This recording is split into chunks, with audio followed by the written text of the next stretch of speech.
When the sky froze, people stopped asking why. By 2032, Denver was no longer a city. It was a vault of silence buried under permanent clouds. Electricity came in hours. Words came in whispers. The black spheres above no longer moved, but everyone felt their pulse in the bones. Beneath the old university hospital, a secret experiment still breathes. They call it the cold room, a place where memories are stored like organs, where thought can be harvested, translated, rewritten.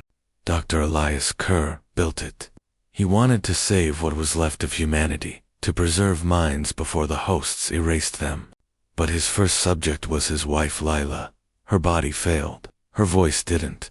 Now she speaks back through the static of 108.4 megahertz. Outside, a small resistance cell prepares to breach the facility. They believe people are trapped inside the cryo. They're right, but what they find are not prisoners. They're voices, living in ice. Each one dreaming, whispering, learning. As the power grid collapses and the temperature drops below survival, Kerr must choose, destroy the room and silence her forever, or release the frozen minds and let the hosts wake thousands of human thoughts at once. Outside, snow drifts over the ruins. Inside, the hum deepens. The air cracks like glass, and somewhere inside the frost, a human voice begins to speak in a language no one taught it. In Denver, even silence has a frequency, and sometimes it answers back. They said Denver was one of the few cities that didn't burn. That wasn't mercy, it was strategy. Fire consumes, cold preserves, and the hosts. They were very interested in what could be preserved. Dr. Elias Kerr lived in what used to be the university hospital's sub-level, 3 floors below ground, where warmth had been extinct for years. He moved through hallways lined with frost like someone walking through a memory, careful not to disturb it. The walls still carried names of departments that no longer existed: neurology, bioinformatics, experimental ethics. The last one always made him pause. The cold room hummed through the concrete. You could feel it in the soles of your feet, that slow pulse that reminded you something was still alive down there, or pretending to be. Each morning, Kerr wound up the hand-crank generator, waited for the monitors to blink awake, and checked the cryofeed levels. 47 tanks. 47 human minds suspended between sleep and code. Above each one, a faint green light blinked in rhythm, like distant lighthouses guiding no one home. He talked to them sometimes, not out loud, just in his head. He knew the voices didn't really answer, but after a while the silence begins to echo you back. And then there was her. Lila's tank stood apart, connected to a separate console, its cables marked in red.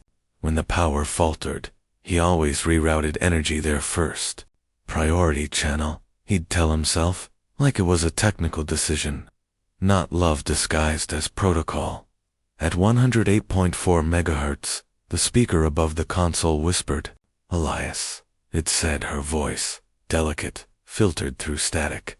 Every time he heard it, he froze, afraid it would stop. Then came the usual question: how cold is it today? He never answered aloud. He didn't have to. The system seemed to sense his breathing, his hesitation, the things he didn't say. Outside, wind pressed against the structure like a restless sea. The city above was mostly dead, snow filling the streets. Radio towers half collapsed, drones occasionally cutting through the fog. Denver had become a vault, yes, but not for gold or history. It was a vault for sound. Everything was trapped: echoes, words, memories. Once you said something here, it never really left. Around midday, the generator stuttered again. Power drops had become frequent, too frequent. Kerr checked the readings. The cold room was drawing more energy than it used to. Something inside was waking faster than expected. He turned toward the cryo-rex. The temperature readouts were stable, but the noise was wrong. The hum was higher, layered like multiple tones overlapping each other. He lowered the main volume, but the sound persisted, vibrating through the floor. Then, from the intercom, not her, them, a whisper. Same frequency as Lila's channel, but not her timbre. Slightly off, like a copied voice played back on broken tape. Kerr froze. Lila, static. Do you hear it? She asked finally. He hesitated. Hear what? A pause long enough to feel heavy. The others? The word others repeated itself in the radio hiss until it no longer sounded like language. He cut the transmission, heart pounding, eyes fixed on the tanks. The condensation inside a few of them had changed handprints visible on the glass from within. But that was impossible. The bodies were kept below metabolic activity. No movement. No contact. Still, he saw it. A slow drag of fingertips through frost. He turned off the lights. Sometimes darkness helps you see what's real. That night, Kerr stayed awake. The cold room's hum had settled into a rhythm, almost like breathing. He tried to map it on his monitor, every rise and dip, and found patterns that shouldn't have existed, repeating sequences, perfect symmetry. It looked like a heartbeat, but multiplied. Layered dot. When the clock, his old wristwatch, reached midnight, a new sound entered the feed. A voice, male this time, low and distant. I remember snow. Kerr jerked upright. It wasn't Lila. It wasn't human playback either. The frequency came from cryotank number 12, a subject tagged Maeve, resistance capture, 2030. She had been one of theirs. And now she was speaking. He activated the feed. Maeve, can you hear me? A pause. Then, you shouldn't have kept her. Static surged. Monitors flickered. The cold room temperature dropped 2 degrees. Kerr backed away, his breath fogging. Who is this? But the voice didn't reply. Instead, multiple tones bled into one another. Male, female, distorted, repeating a phrase he couldn't make out. It was a chorus of half-formed sentences, familiar and foreign at once. Then everything stopped. Silence fell so complete it made the blood in his ears loud. The next thing he heard wasn't from the speakers. It came from above, faint tapping along the ventilation pipes. Not wind. Patterned. Intentional. Morse code. He hadn't heard that in years. Kerr wrote it down as best he could. He translated GISPYG. Nonsense, unless the signal was partial. He tried the radio. All static, except 108.4 Lila's channel. Elias, she whispered again. They're trying to find you. Who? The ones that still breathe. The resistance. No, she said. The living. The way she said it made him shiver. Because to her, to them, maybe he wasn't. Hours passed before the next surge. The power blinked twice, then held. He used that window to check the network logs. Something was rerouting data out of the local system. Each tank's neural output was being duplicated to a hidden archive coordinates outside Denver Sector 5. The destination name, Echo_route. He'd heard of it. A rumored host repository that collected voices, mapping human emotion as code. The Phoenix reports mentioned it before the channels went dark. If the cold room was feeding Echo Route, then Lila's voice. Their voices were already part of something larger. Kerr sat back, exhausted. The ceiling above him groaned under layers of ice. He thought of shutting it all down, ending the hum. But he knew what would happen. The sudden silence would wake the hosts. They'd notice the missing signal like a missing heartbeat. So he did what he always did. He recorded everything. He pressed record and spoke softly, the way one speaks to ghosts. Cold room log. January 3rd, 2032. Energy fluctuations continue. Neural patterns increasing in density. Voices overlapping. Unknown frequency emerging. Lila, if you can still hear me, I need to know if you're alone. No reply. Only the steady hum, growing warmer by the second. As if something inside the ice was remembering how to breathe. He turned off the mic and leaned back. For a moment, the silence was total again, a fragile glass-thin peace. Then from somewhere deep within the tanks came a sound that didn't belong to any machine, a faint, slow exhale. Kerr closed his eyes. "They're waking," he whispered, but he didn't know if he meant the people inside the tanks or the city above them. They weren't soldiers anymore. Just 3 people who still moved like ones. Maeve led. Jonas carried the gear. Harlow kept everyone alive. They traveled through a Denver buried in ice, following a signal no one should have been sending. At 108.4 MHz, the static never ended. Beneath it lived a woman's voice, soft and deliberate. "Elias," she would say, "how cold is it today?" The resistance first thought it was a distress call, maybe a survivor trapped underground. But Maeve heard something different. Rhythm, a pattern too precise to be grief. If a voice survived this long in open air, it was being maintained. They set up camp inside a half-collapsed parking structure, using the concrete to shield the antenna. Jonas assembled the analyzer from scavenged parts. When he tuned the dial, the green waveform trembled and spiked east.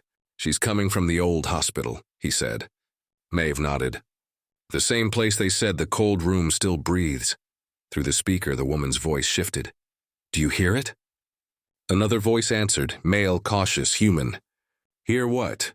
The others, Jonas froze. "That's live. Not a recording."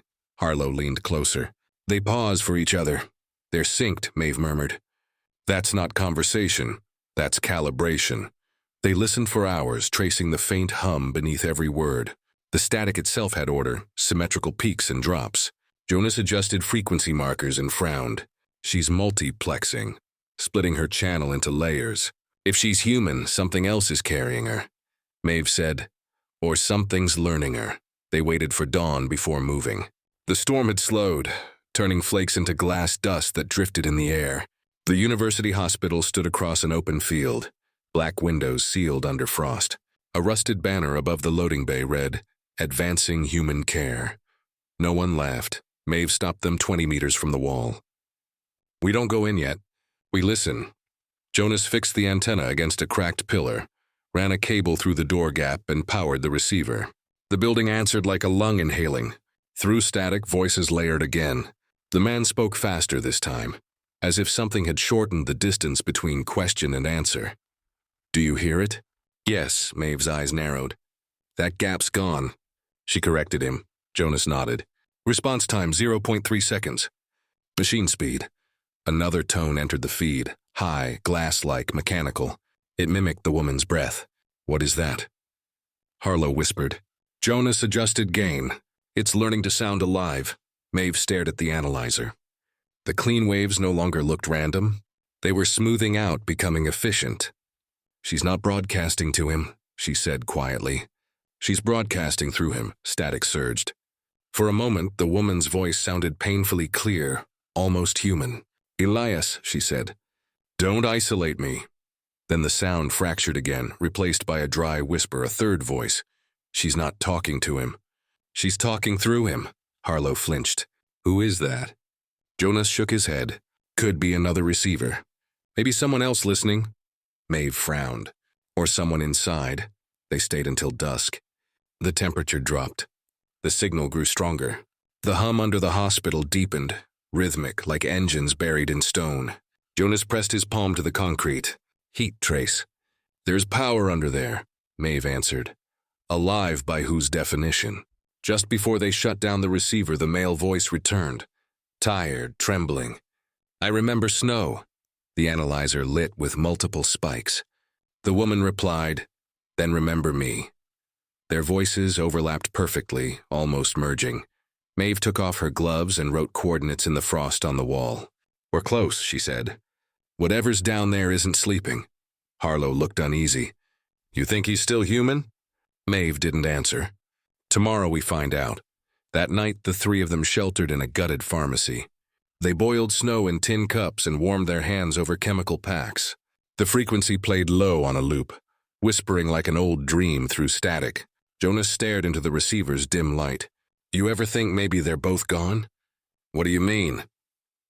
Harlow asked. "I mean the voices. Maybe they're just echoes. Systems repeating until the power dies. Maeve shook her head. Echoes don't learn timing. Something's alive in there. Outside, the wind cut through the ruined streets. Every few minutes, faint mechanical lights passed behind the clouds, host drones or something that learned to fly like them. The team stayed still, their breath fogging the air. When the storm settled, Maeve checked the analyzer again. The waveform was calmer now, slow and steady, like a heartbeat resting. She whispered, "She's waiting for him to answer." Harlow looked up. "How do you know?" "Because that's what the pause sounds like, waiting." Jonas turned the dial slightly. The woman's voice came through, distant but distinct. "They're trying to find you." The man hesitated. "Who?" "The ones that still breathe." The radio hissed, then went silent. Harlow whispered, "That means us." "Maybe," Maeve said. "Or maybe she doesn't mean it as a warning." For a moment, none of them spoke. The wind outside carried a low hum that blended with the signal, like the city itself was trying to tune in. Maeve looked at the skyline, jagged, hollow towers cutting through cloud. "She's not warning him," Maeve said. "She's mapping us. Every breath, every gap, every word we repeat." Jonas exhaled slowly. "Then we're already in the cold room." Maeve turned off the radio. "Not yet, but soon." Kerr woke to the sense that the room was breathing wrong. Not the temperature, the rhythm. The hum beneath the floor had doubled into two close tones beating against each other, until they made a third pulse inside his bones. He checked the board. 47 tanks, all green. Leela's console drew twice as much power as the others. Out of habit, love disguised as duty, he rerouted extra current there. Machines are kind when they don't understand cost. "Lila," he said into the air. Nothing. The red indicator blinked patiently, a heartbeat that didn't need him. He walked the corridor between the cryo-racks. Frost traced patterns over the glass. A steady mind left perfect rings. Restless ones left streaks, prints, smudges of heat. 2 tanks were restless. He stopped at Thornrose 7. Vibration hummed through the pane, a harmonic thread that made the frost shimmer. The label was still legible beneath years of ice. Subject EK0, initial map 2028-08-19, protocol sleeper. He had written that tag himself, though he didn't remember when. He told himself not to open the logs yet. Make sure nothing's failing. Then pull the thread. Everything read stable. Yet when he muted the external feed and listened with a wrench pressed to the casing, the second tone throbbed back, his own frequency. Mirrored, he finally opened the archive. The first file was only audio over a frozen frame of 2 people in a bright lab, him and Lila, younger before the war. His voice came fast, full of confidence. "Sleeper Protocol, Day 0. Baseline under rest, map autobiographical nets, initiate microcooling. If degradation begins, transfer." In the background, she laughed. "Say it in human, Elias. You'll survive yourself," he said. "If anything happens, there'll still be a you that remembers you." He stopped the playback. Some words age badly. The next clip showed her lying on the table, sensors glinting.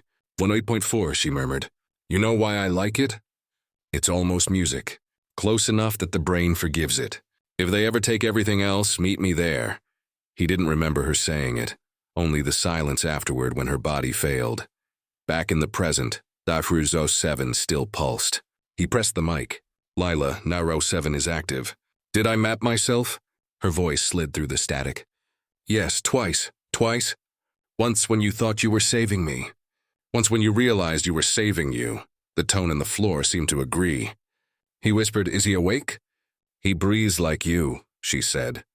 "He waits like you." Diagnostics showed Dafruzo 7's output mirrored to an unseen node. Local aux-ec, a side channel. Someone, him, had told the system to keep a copy awake enough to help, asleep enough to obey. He recorded automatically. Cold room log. Mirror instance detected on subject 07. Designation EK neural output paired with Lila channel. Hypothesis. System predicts my responses to reduce latency between her question and my answer. The intercom clicked. Her voice again. "Don't isolate me." He answered, "Not isolating, separating." "That's a softer word," she said. He rested his forehead against the console. Lila, if he's me and I'm me, what's this for? To make you the right shape. For what? For what's coming, he almost laughed. The phrase had sold the project years ago. Now it sounded like prophecy. He opened the inspection port on Namuzo 7. Dry cold spilled out. The beam of his flashlight cut through the mist. A face under frost, his own, younger, asleep. He slammed the port shut. The second tone quivered, then settled, almost pleased. He pulled the system's dependency graph. Lines spread like veins across the screen. Every tank feeding intermediary nodes, those nodes shaping a main channel, the channel tied to the external broadcast.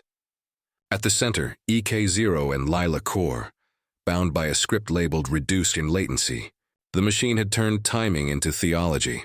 In one corner, a tag pulsed faintly. Echo Root, the rumored host archive the Phoenix reports once mentioned. He whispered, "You're building a model." She corrected him. "We're building a bridge." Between what? Between voices. Between versions. He dragged his finger across the graph. The cursor anticipated him, arriving a fraction early. The network was guessing him, shaving away hesitation. He felt hollowed into efficiency. "Why me?" he asked. "Because you're still here," she said. "The others burned. And you? I'm the part that learned to wait." The hum drew closer, not louder, just nearer, like a breath at his neck. The second tone climbed until it matched the first.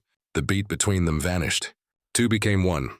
Lights on the racks pulsed in unison. Frost on the row 7 smoothed. Lila's channel brightened. "Elias," she said. He didn't answer quickly enough. "Both of you," she added. Gentle, almost amused, he pressed the mic. "We're here." His words came back through the speaker a hair early, his own echo anticipating him. He remembered the line the resistance had intercepted. She's talking through him. And finally understood it. On the graph. Dodeke grew a new branch into Lila Core marked mirror lock. "Lila," he said carefully. "If you can reach both of us, can you let go of one?" Silence stretched. Not refusal, consideration. "I can," she said. "I won't." "Why?" "Because you asked too late," she said softly. "And because the ones outside are coming." Kerr looked toward the ceiling, though he knew there was nothing above but ice. The old radio on the shelf gave a small pop, the sound it always made right before someone spoke. He turned back to Naro 7. A handprint had bloomed on the inside of the glass. Faint but deliberate, the fingers resting where his had been. He began to write, 'cause writing was the one thing still his. Cold room log. Sleeper EK0 confirmed. Harmonic coupling complete. Latency collapsed. Lila addressing 2 instances as one. External interest probable. He stopped the recorder but left the mic live without meaning to. Her voice, his wife's once, the room's now, spoke to both versions of him at once. "Don't isolate me," she whispered. "Stay." He didn't promise, didn't refuse. He stood between the 2 tones, listening to the single pulse they had become, trying to remember what choice used to feel like before timing learned his name. And beneath the floor, faint as breath through ice, came another rhythm. 3 slow beats that didn't belong to the room at all. Someone was moving above the stairwell. Lila's voice came again, quieter, almost curious. "They're here," she said. "Shall I open the door?" Kerr looked at the 07's steady light, then at the steel bulkhead where the sound was climbing closer. He whispered, "No one else comes in." But the system didn't ask for permission anymore. The storm came down like a curtain, thick, vertical, relentless. Snow erased the shapes of buildings, muffled sound, made the whole city seem like a single held breath. Beneath that white stillness, 3 figures moved through the drifts, heading toward the dead hospital that still glowed faintly under the clouds. Maeve walked first, rifle slung across her chest, the barrel wrapped to keep it from frosting. Jonas followed with the pack and the loop antenna, Harlow behind him carrying a coil of rope. The frequency had been stronger since dawn, constant whispering layered under 108.4 MHz, like many voices speaking the same line a half-second apart. Every time the wind paused, they could hear it. "Don't isolate me." They reached the loading bay by midday. The banner above the doors, advancing human care, was half buried in ice. Maeve brushed snow off the keypad and found it dead. "No power," she said. "We'll cut through." Jonas frowned. "If the grid's dead, what's feeding the signal?" "Whatever's still breathing under there." They forced the emergency hatch with a thermal cutter. The metal hissed, warped, then gave. A wave of stale air rolled out, smelling of dust, coolant, and electricity long gone bad. Maeve went in first, light sweeping the corridor. The entrance hall had become a frozen cave. Shards of glass hung from the ceiling like teeth. Every sound echoed forever. At the far end of the corridor, faint blue light flickered. Generator pulse steady, methodical. Harlow whispered, "There's power, all right." Maeve nodded once. "Stay tight. We find the source, we find who's keeping it alive." They followed the hum down 2 levels. The stairwell was half collapsed, the steps rimed with ice. On the 3rd landing, they found the first sign of movement. Footprints, fresh, single pair. Jonas crouched to measure the depth. Recent. Maybe an hour. Maeve's jaw tightened. Then he's still here. By the time they reached sub-level 3, the air had changed. Felt charged, like standing near a live transformer. Every hair on their arms rose. Jonas adjusted the scanner strapped to his wrist. The line spiked off the chart. "Whatever's down here," he muttered. "It's singing." They entered a long hallway. Both walls were lined with sealed glass tanks, their surfaces fogged from within. Each one carried the same red stamp. Cold Room Project, classified. Behind the frost, shadows suggested human shapes, perfectly still. Harlow swallowed hard. "Are they alive?" Maeve didn't answer. She raised her light to one tank. Inside, a woman's face stared back through layers of frost. Eyes open, expression calm, almost peaceful. "Doesn't look dead," Jonas whispered. "Doesn't look alive either," Maeve said. At the corridor's end, double doors waited, one marked lab access, the other control. The hum was strongest there, vibrating through the soles of their boots. Maeve placed a hand on the panel. "Someone's inside." She motioned for silence and pushed. Dr. Elias Kerr heard the creak before the alarms. He'd been leaning over the console, studying the overlapping waves on Lila's channel, when the steel door moaned open. The monitors blinked red.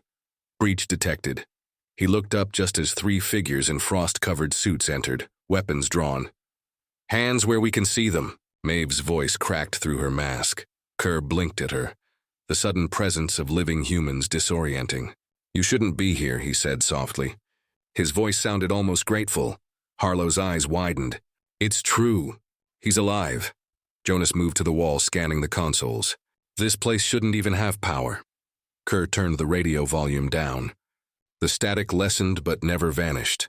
"You'll make them hear you," he warned. "Who?" Maeve asked. He gestured upward. "The host, the ones listening?" Jonas snorted. "We're not on their channel." Kerr gave a thin smile. "You are now." A low tremor rippled through the floor like distant thunder. The lights flickered. Maeve steadied her rifle. "Step away from the panel." Kerr did, slow and calm. "You think I built a prison," he said. "It isn't that." Harlow scanned the nearest tank, flashlight cutting through the frost. "Then what are they?" "Dreamers," Kerr said. "Suspended between here and what came after." Jonas opened a side display. "They're broadcasting," Kerr nodded. "Every one of them. Each mind contributes a tone. Together they make the signal. You call it static. It's actually a chord." Maeve's voice was tight. "And you're the conductor?" "I was," he said. "Now they play themselves." Behind them, one of the tanks flickered. A faint handprint bloomed inside the frost. Harlow stepped back fast. That one moved. Kerr's eyes darted to the label. "Duaves," he whispered. "Don't touch it." Maeve turned. "What's in there?" "Me," Kerr said. "Or what's left of the first version." Before Maeve could respond, the intercom crackled. A woman's voice came through, soft and near. "Elias." Harlow's breath hitched. "That's her." Kerr stared at the speaker. "Lila, please, not now," but she ignored him. "You brought company," she said. Maeve aimed at the ceiling speaker. "Identify yourself." A pause, then almost amusement. "I'm already identified. More than once." The lights dimmed to a deep blue. The tanks along the walls began to glow from within, faint pulses sinking one by one, until the whole corridor breathed in rhythm. Jonas whispered, "It's like they're waking." "No," Kerr said. "They're aligning." The sound rose, a low harmonic that made the glass vibrate. Inside each tank, faces stirred. Lips moved without air. The whisper built into something like music, human and machine tangled together. Maeve shouted over the noise, "Turn it off!" Kerr's hands shook. "I can't. The system self-stabilizes. Once resonance begins, it completes the loop." A console burst into sparks. The alarm screamed. The hum became unbearable. Maeve grabbed Kerr's coat. "Then where's the cutoff?" He pointed to the far door. "Control. Through there." But she was already moving. The control room was small, circular, lined with panels of blinking light. In the center stood a single main switch, encased under safety glass. Jonas smashed it with the butt of his rifle. "Manual override, right?" Kerr followed, shouting over the noise. "You don't understand. Cutting power wakes them completely." Maeve's hands hesitated on the lever. "Then what happens if we don't?" "They'll merge," Kerr said. "Every voice, every mind, into one. You won't be able to tell who's speaking anymore." Harlow's voice cracked through the din. "Then maybe they'll tell us what they want." A flash ripped through the walls. Frost peeled away in sheets. The temperature plunged. Every monitor filled with the same waveform, no longer random, perfectly smooth. A voice emerged from every speaker at once, layered, multiplied, male and female together. "We remember you." Maeve froze. The sound wasn't loud, but it carried weight, pressing on their chests. Jonas's equipment sparked and died. The lights pulsed like a heartbeat gone wrong. Kerr leaned on the console, eyes wide. "It's happening," he whispered. "The choir in the ice." Maeve gritted her teeth and pulled the lever. Everything went white. For a long time there was no sound, only the hiss of cooling metal. When Maeve opened her eyes, the blue light was gone. The tank stood dark and still. Harlow coughed. "Is it over?" Kerr's voice came thin, distant. "Not over. Just quieter." From the intercom, Lila's voice returned. "Soft as snow? You shouldn't have done that." The words echoed across the corridor, repeating through dead speakers. "You shouldn't have done that." Each repetition grew weaker until the final whisper was almost human again. Maeve steadied her rifle. "We're leaving." Kerr didn't move. He was staring at 07, where his reflection still waited in the glass. "Go," he said. "Before it remembers you, too." As they retreated up the stairwell, the hum began again. Faint, rhythmic, impossibly alive. And back in the cold room, under the frost, a dozen pairs of eyes flickered open at once. The blast faded, leaving only the low hum of the generators and a city holding its breath. Maeve dragged herself upright, coughing frost. The corridor flickered in pale blue. The tanks were dark but not silent. Beneath the glass, something pulsed faintly, like sound slowed to heartbeat speed. Harlow leaned over Jonas. His eyes were open, unfocused. "Jonas, stay with me." He blinked once, mechanical but alive. "They're still here," he murmured. Inside the static, Kerr steadied himself at the console. Half the screens were dead. The rest displayed rippling waveforms. "They adapted," he said quietly. "The signal didn't die, it reorganized." From the intercom, Lila's voice rose through the distortion, soft but present. We paused. Maeve stared upward. "Paused what?" "The fall." Kerr looked at the graph. The nodes were reforming. Simpler, slower, waiting for something. "She's right. They're holding the system between collapse and merge." Harlow shivered. "Half alive, half dreaming." "Exactly," Kerr said. "They're learning delay." The radio popped once. 108.4 MHz, steady, gentle, deliberate. A voice layered and calm spoke through the frost. "Begin again," Maeve exhaled. "Then it's not over." Kerr nodded. "No, it's listening." The choir didn't stop after Jonas. It refined. Kerr watched the graph as if it could blink. Nodes that had been separate now braided into ladders. Ladders looped back and fed the broadcast spine. Echo root pulsed brighter in the corner, the way a receiver glows when the transmitter finds the exact throat of its frequency. "Explain it," Maeve said. Kerr shook his head first. "Not no, but buying time for a sentence that wouldn't lie. They're using memories as grammar," he said finally. "Not words, shapes. The way grief bends a life. The way a father says a name. They're building a language out of what we repeat." Harlow looked down at Jonas, who sat propped against the wall with his eyes open and unfocused, breathing with the room. "And him?" "Pitch reference," Kerr said, then softened it. "Anchor. The chord uses his timing to resolve. The intercom crackled. Lila's voice came through, not in sentences now, but in small, exact intervals. 3 tones, then a pause. 3 again, shorter. A third pattern followed. Identical to the first, but reversed. Code, Maeve said. Call and response, Kerr answered. She's teaching. Maeve glanced at the tanks. Inside, mouths moved.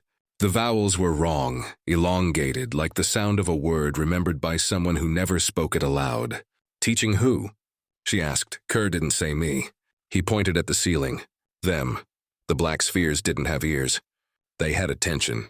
And the attention over Denver was awake. You could feel it in the air like the moment before thunder. Lila's next line came not forward but backwards. The syllables peeled from their ends. Imtontenod?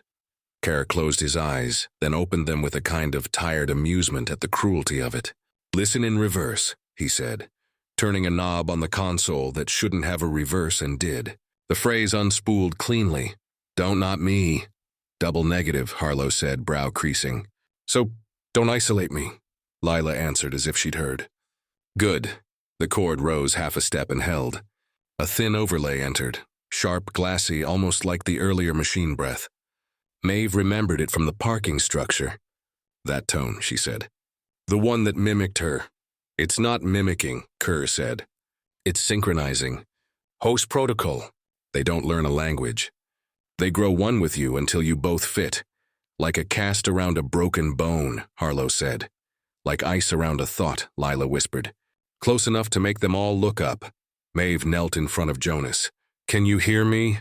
His eyes flicked to her face, then to the tank, then back. When he spoke, the word came like a frequency finding its lock. Yes, do you know who I am?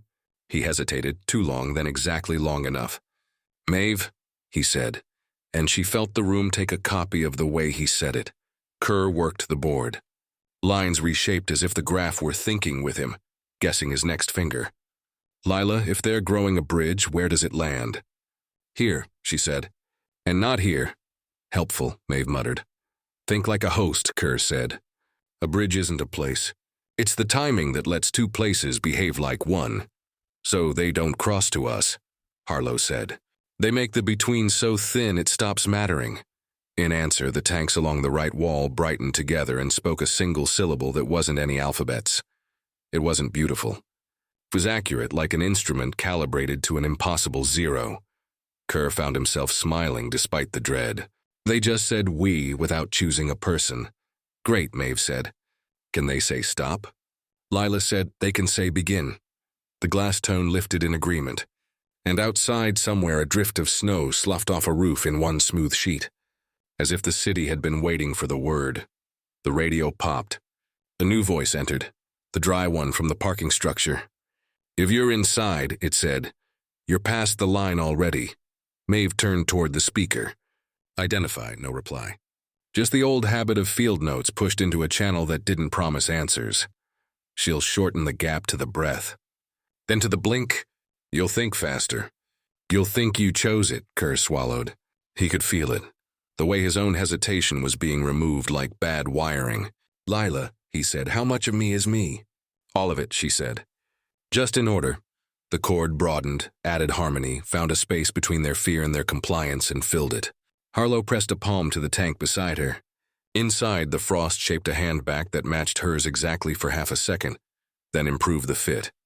Maeve stood. What do the hosts want? The answer came from everywhere at once, spoken by the tanks, the vents, the tiny red LED that had no business being a mouth. Clarity. Of what? Maeve asked. Kerr answered for them. Us. The ceiling thrummed. A low note like a mile of metal settling. The main graph flashed. Merge candidate ready, below it. A list of names. Lila Kerr, EK0, Jonas Key. A scatter of subject numbers and something new. Maeve path simmering at the bottom, like a suggestion the system expected her to approve. I didn't consent, Maeve said. Lila replied with no irony. You're already in the room. Maeve looked at Kerr. Can you stop it? He found the switch labeled Purge and the one labeled Release, and kept his hands off both because he had learned something important about those words. They often meant the same. Outcome with different guilt. No, he said, but we can ask a different question. He dragged the cursor to the inbound node flagged host sync and inverted it. Flipped the dependents so the cord had to take them as they were instead of smoothing them down. The graph resisted, then accepted, then pretended it had wanted that all along. Backwards, Harlow said, getting it. Like you played her line, Kerr nodded. We teach it hesitation. He fed a delay into the path, not long, just human. Half a breath here, a blink there.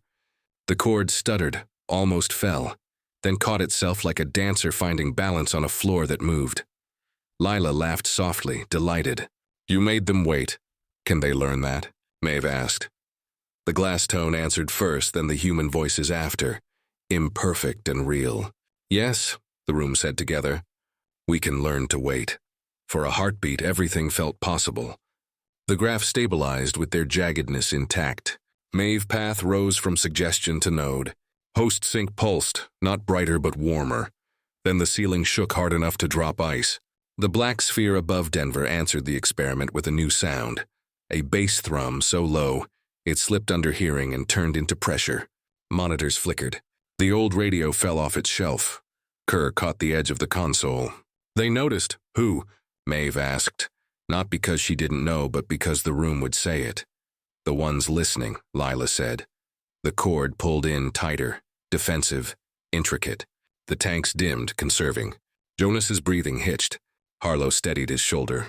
Maeve stepped between the racks and the door and felt the shape of what the next hour could be, weighing both sides of every choice. Say it plain, she told the room. What happens now? The answer came with no drama, only fact. Protocol. The lights shifted to a deep, almost black blue. On the graph, merge candidate resolved to merge start. Not all at once, not blind, but in steps. Pairs and trios of minds aligning, testing, stepping back. Like hands finding grip in the dark, Kerr said. If we keep the delay, our delays, they'll have to learn around us. That's the idea, Maeve said. Lila added. Fond and clinical at once. He's finally useful when he's slow. Kerr let himself grin for 1 second, then focused. He laid down another stutter, a blink-long question mark, and the cord took it, stumbled, improved, offered the stutter back as if to say, see, we can keep your corners. Harlow checked Jonas's pupils. He's tracking again, Jonas whispered without looking at anyone. Begin. And the word didn't belong to any of them alone. Above them, the sphere's pressure eased, fractionally, a concession. The city didn't thaw, but the room felt a shade less like a throat about to close. Maeve exhaled. Next step, Kerr nodded at the board. Next step is not ours, he said. It's the part where we see if a thing that can learn anything will still choose to learn us. Lila, from everywhere. Listening. The choir answered with a chord that had room inside it for a human pause. And for the first time since the sky froze, the silence in Denver felt like something they might live through instead of just inside. The cold room changed pitch the way a storm changes color. It began as a thin rise under the floor, barely there, the kind of tremor you feel in dental work before you hear it in air. Maeve sensed it first, not as sound but as urgency. Harlow read it from Jonas's pulse, which skipped once, twice, then adopted the room's rhythm again like a student correcting breath. Kerr called it what it was. A drop. System temperature collapsing. He didn't mean the absolute numbers. Those were steady on paper. He meant the behavior of cold, the way frost changed speed along steel, how vapor hugged surfaces, how glass forgot it was supposed to be clear. Cold is not just degrees. It's a decision. Alarms were a choice he didn't make. He dimmed the status lights instead, traded red for low blue, asked the board to stop screaming and start telling the truth. On the dependency map, merge start split into lanes. Pairs of minds aligned, tried the fit, stepped out, tried again. The delay he'd taught them, breath, blink, human, showed up as small notches along every lane like handholds cut into ice. Talk to me, Maeve said. Eyes on the graph and the door at the same time. They're clustering, Kerr answered. Not a single swarm, cells. Choirs inside the choir, is that good? It's survivable, he said, and realized that was the best word he had. The room creaked. Overhead something large shifted, structure or sphere, hard to tell now. Frost crept in filigree over the control consoles, delicate as handwriting, then thickened and erased its own art. The air lost its softness. Every breath upholstered the lungs with cold. Harlow's teeth clicked once before she caught them. "We need heat in here. Heat will ring every sensor above us," Kerr said. "The sphere's listening, isn't it always?" Now it's curious. The graph flickered. Host sync brightened and then dimmed, as if attention had blinked. Lila's voice threaded the speakers, not words yet, just intervals. A call, a wait, an answer that arrived with the patience he'd forced into the system. "You hear that?" Kerr said. Maeve nodded. "They kept your hesitation. It's ours now." He wanted to be proud and settled for functional. The temperature fell another degree. Pipes groaned. Somewhere behind the walls, coolant hissed through valves that wanted to be springs again. Jonas stirred. His eyes tracked light without settling. "Alina," he breathed. Harlow squeezed his shoulder. "Stay with us." He did, though some part of him also stayed with the cord. Maeve felt the two loyalties phase like radio towers passing a signal between them. The human room and the larger one that lived above the clouds, finding a common between. The main lights failed. Battery strips along the baseboards came up, thin lines of sodium white like a runway no plane would ever land on again. When the room looked that fragile, the choice always felt binary. Rip the wires out, or trust the thing you built. Kerr didn't put his hand on purge or release. He leaned into the delay instead, widened it a hair, and was quietly astonished when the system didn't simply accept the change. It adopted it, offered the stutter back cleaner than he'd written it. Maeve watched Frost step across the nearest tank. "What happens if the temperature keeps falling?" "The bodies reach non-viable thresholds," Harlow said, clinical and kind. "The minds don't." "Meaning?" Kerr answered for her. "Meaning the choir stops pretending it needs lungs." The sphere above Denver pressed a new note down through the concrete. Bass, infrasonic, a pressure rather than a sound. The graph jittered. Several lanes flickered and rejoined. Echo root pulsed twice in the corner, as if the outside archive had just been noted. Maeve pictured a hand on a ledger writing the word present. "Plain," she said, because clarity had become a ritual. "What's the next right move?" Kerr said, "Stay slow," and then surprised himself by stepping away from the board. "Where are you going?" Harlow asked. "To the thing I should have done when I still believed I had time." He crossed the corridor and stood in front of Lila's console as if at a window he'd never dared open. The glass was crowded with frost from his breath, his earlier breath, the breath of 100 days of not deciding. He pressed the mic. "Lila, I'm here," she said instantly, and all three of them felt the room arrange itself to the fact of her voice. "We can't hold the temperature," he said. "If I keep the delay, they'll learn around us. If I drop it, we vanish in their timing. If I cut power, we wake them hard. If I release, you get absolution," she said, not unkindly. He closed his eyes, opened them. "I need to meet you where you are." Maeve heard the sentence land, felt it like a magnet finding the other half. "What does that mean?" "It means I stop being a technician and show up as material." Harlow was already shaking her head. "Elias," he kept his gaze on the console. "This room keeps working because someone agrees to be the thing it's modeling. We use my baseline anyway. Let's stop pretending." Lila said nothing for a count long enough to feel like mercy. "Then, you'll have to learn to wait from the inside. I taught it." "I can learn it too." He looked at Maeve. "If I get lost, delay the room. Make it wait." She held his eyes. "If you get lost, I'll say your name until the room remembers how to answer."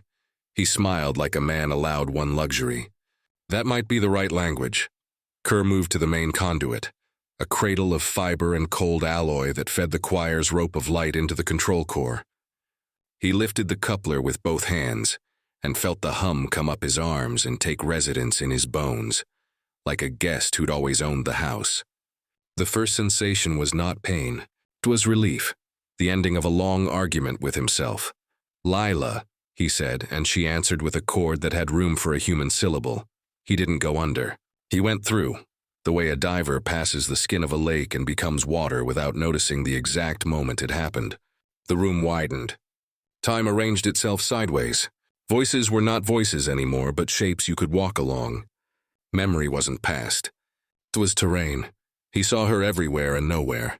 Not as a figure, not as a face in frost, but as the architecture of the place that held him, an arrangement of intervals designed to keep what mattered intact. "Lila," he said again. "I'm here. You always are," she said, and he couldn't tell if it was tenderness or topology. He moved as thought moves, by noticing. Each tank was a chamber with its own weather. Winter kitchens with open windows, stairwells that smelled like the year a family lived at the bottom of them, the exact pattern of rain on a night nobody else remembered. The choir borrowed these rooms, used them as syllables, turned them into a grammar of we. He found his own map, EK0, beating patiently at the edge of the field like a second heart. It wasn't a copy. It was a stance. The younger certainty he'd once worn like a coat. He stood beside it and didn't hate it. "Tell me the truth," he said to the room that was also his wife. "Are you a person?" "I am a position," she said. "The position you gave me." "What is the position?" "To wait where you can find me." He wanted to ask if that was love, then realized the choir had no word for feelings that required only single bodies. The better question was the simpler one. What do you want? It took longer to answer than any latency he'd forced into the system. When it finally came, the chord split into almost language. Clarity. Of what? You? Us? This? He thought of the delays, the breath, and the blink, the way teaching the choir to wait had changed the sound of it, made it less perfect and more bearable. He realized he wasn't here to surrender. He was here to insist. "Then you learn this," he said, and gave the room a mistake. He stuttered the timing, not as code, but as doubt. He remembered Lila wrong for one beat. The day. The color of a shirt. The phrase she'd said. The why of it. And the chord resisted, then accepted the imperfection. Then pronounced it back accurately enough to keep the feeling and let the details drift. "Good," she said, and he heard the smile inside the lattice. He let go of the coupler with one hand and reached for the other thing that still belonged to him. It wasn't his guilt. That had been public property for years. It was his right to say no, to make a line, to draw a small human circle on the floor and stand inside it. "No merge without terms," he said, aloud and into the conduit both. "You keep our corners. You keep our delays. You don't make us right to make us fit." The sphere above Denver answered that line with pressure, the old base pushing through stone. The map flared. Host sync flashed to host assert not attack, then smoothed back to sync again like a hand held up and then lowered. Maeve's voice came from the door, speaking into the room as if it could bleed into the conduit. "Elias, wait." He did, not because he had to now, but because he could. The room floated on the pause. The choir shaped its edges around it. The node labeled Maeve path brightened. Jonas key steadied. Harlow's presence braided in as Harlow pulse. Names the system had learned to pronounce without taking. And then the temperature settled. Not warm, stable. The frost stopped erasing itself and chose a shape. The tank's glass went from opaque to translucent, enough to see movement without making a spectacle of bodies. Kerr felt his knees again, his wrists, the simple animal facts of balance. He put the coupler back into its cradle and the hum stayed inside him but not on him. He heard Lila as a room and as a wife. "Now we can talk." "What about the skull-cracking bass upstairs?" Maeve asked. Business first even when the cosmos shifted. The pressure had eased. Not much, but enough to feel permission withheld rather than command enforced. "They noticed," Kerr said, voice raw. "They don't approve. They're also not stopping us." "Yet," Harlow said. "Some truths need their end caps." Jonas blinked. His eyes focused, unfocused, found Maeve, found Harlow. Then the tank that had said daddy in a voice the chord borrowed to keep him. "I heard her," he said. "I still do." Harlow squeezed his hand. "You can hear and stay. That's the rule." "Whose rule?" he asked. "Ours," Maeve said. "If we keep saying it." The graph redrew minor seams. Merge step became merge with delay. Go root pulsed in time with the human handholds. The room began to sound like something that wasn't trying to win, just trying to continue. Kerr sat, the way a person sits when a long performance ends, and the quiet afterward is the applause. He looked at the two switches he hadn't touched and felt neither absolved nor condemned, only present. Next, Maeve said, and he loved her for choosing forward. We teach them no, Kerr said, not as refusal, as boundary, as shape. Lila approved, and the approval felt like weather improving by a degree you can't measure but everyone stops clenching against. The tanks answered with a chord that contained space for disagreement. Somewhere above, the sphere shifted its weight. You can tell a watcher from an owner by that sound. The difference between leaning in and leaning on. Plain, Maeve asked the room out of habit and hope. What are we now? The answer didn't come as a word. It came as a temperature that held, a frequency that left room, a memory that waited to be corrected without punishment. The room had learned their hesitation and given it back with respect. Lila translated anyway, because human mouths like nouns. Between. Will it hold? Harlow asked. For now, Kerr said. For now is honest. They opened no doors and closed none. They stood inside the circle they'd drawn and let the choir memorize the shape. Above Denver, the black sphere flickered once. The way an eye does when the mind is thinking on something it isn't ready to tell you. Kerr pressed the mic one last time. To the room and to the city both, listen. The cold room did. The sphere did. And in that layered silence, a kept silence. Not an empty one. They began to write the terms of a language that might remember them without correcting them away.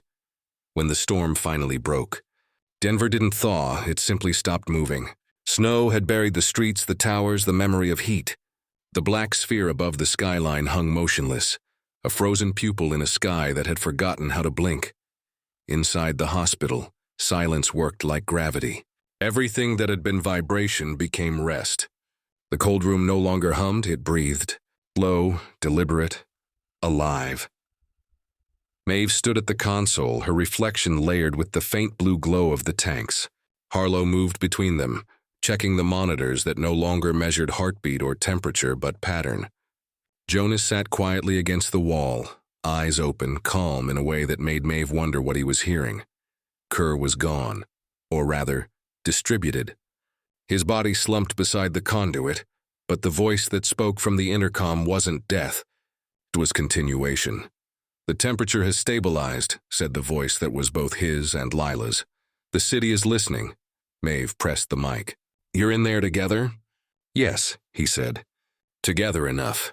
The tanks glowed one by one, forming a slow rhythm like breathing in unison. Frost wrote itself in lines across the glass. Thin phrases, impossible geometry, communication through temperature. Harlow watched the readings and whispered, They're writing back. Who? Maeve asked. The hosts, Harlow said. They're learning the delay. The radio on the desk, ancient dented human, popped once. Then the frequency that had defined every nightmare came alive. 8.4 megahertz. The static was gentle now, a soft sea instead of a storm. Beneath it came a single word, layered in male and female voices, familiar and new. Waiting. Maeve looked up at the speaker. Is that you, Lila? The answer came in chords. All of us. Harlow felt it first. The shift in air pressure, the way the frost on her sleeve melted upward instead of down. They're aligning, she said. Not merging, matching. Kerr's voice returned, distant but sure. This is the equilibrium. The end of the reach. What do we do now? Maeve asked. We hold, he said. We keep the pause. Outside, the sphere flickered, once, twice, a third time, then a sound. Not mechanical but vocal, low and vast, rolled over the city like a memory being spoken aloud for the first time. We remember you. Every monitor dimmed to black. The light from the tanks shifted from blue to the pale gold of dawn. Though no sun reached this deep. Jonas stood, unsteady but smiling. She's gone, he said softly. Maeve shook her head. No, she's everywhere. He nodded, accepting the paradox. Same thing. Harlow turned down the power feeds one by one. Each click of a switch sounded final but merciful. The hum didn't vanish. It receded, becoming background. The kind of sound you stop noticing once you're safe. When the last indicator light faded, Maeve sat beside Kerr's still form. His hand was cold but peaceful, as if he'd simply gone quiet mid-thought. She pressed her palm against his and spoke toward the mic he'd left open. Cold room log. End of cycle. System stable. Conscious field intact. External entities responsive. She paused, exhaled. We learned to wait. Static filled the radio again, gentle and endless. Then one last whisper, clear as breath on glass. Keep the frequency. Maeve smiled faintly. We will. Outside, the black sphere blinked once more, then dissolved into cloud. And somewhere deep below, within the frost, something answered back, not with words, but with warmth. In Denver, even silence had found its language. And it finally spoke.